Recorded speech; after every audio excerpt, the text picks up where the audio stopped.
मला शुगरच्या गोळ्या द्या बरं. हां, हे घ्या. किती झाले? 100 रुपये झालेत. हे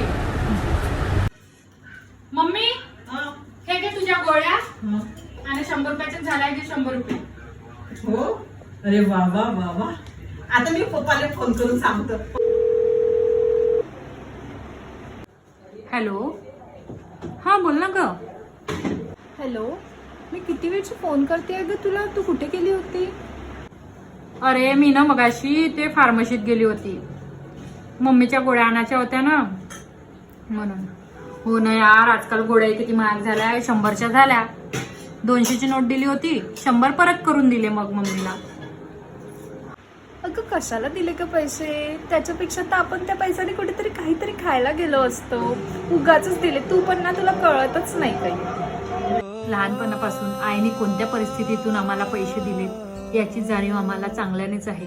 त्यामुळे असं करायचा कधी विचारही माझ्या डोक्यात आला नाही ग. हॅलो